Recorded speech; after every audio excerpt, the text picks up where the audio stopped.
3,000-year-old artifact shows ancient astronaut arrived in a spaceship on Earth. Question mark. Is this proof of ancient alien theory?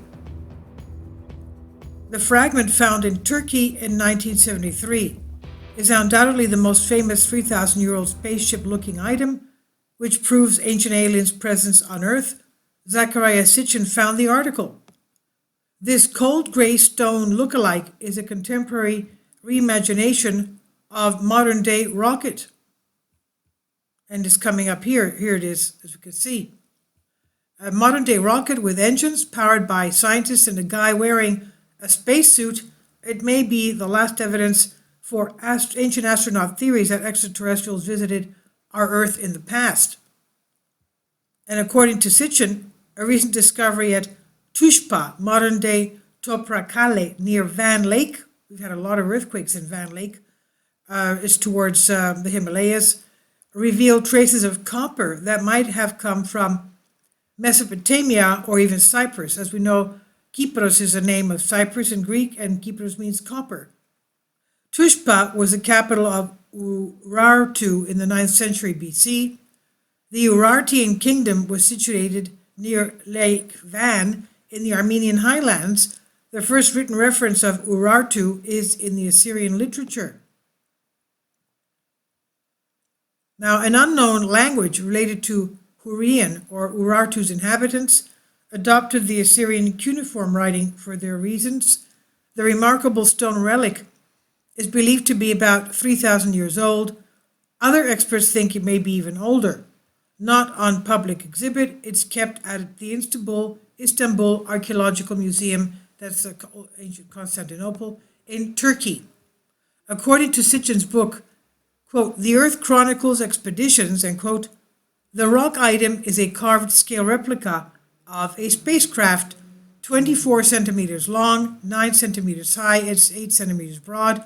He also describes a big exhaust engine flanked by 4 tiny exhaust engines at the thing's rear.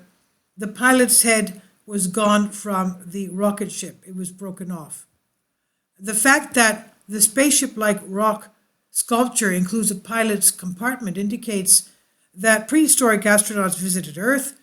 The pilot is said to be seated in a capsule with his legs crossed, a skin-tight pressure suit entirely covering him.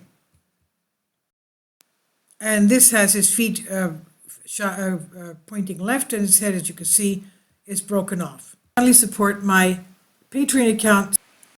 The daily posts are 5 videos daily, and they are totally different from what I have on my YouTube channel. Thank you so much for your support and that you find all my content so interesting. You'll find the Patreon account details in the description box. Now, the ancients' rocketry knowledge was terrific. You may have heard of the ancient nuclear war theory or ancient flying vehicles. We have them in Greek texts. We have them in ancient Greek texts. We have them in ancient Egyptian texts. We have them in ancient Indian texts of Vimanas. They're flying saucers. They're flying spaceships. It's claimed that our forefathers could travel in space and knew more about the cosmos than we do. Then Iraqi Transport Minister Kazim Finjan made a shocking remark in Dakar in 2016. He said the Sumerians had their spaceport and went outside the solar system. And the Subiu document, founded in 1961, thoroughly explains the fundamentals of rocketry and includes illustrations of a 3-stage space rocket. The paper also contains directions for making liquid rocket fuel from fuel mixes. Though the book is attributed to Conrad Haas, many think it was created from much older materials.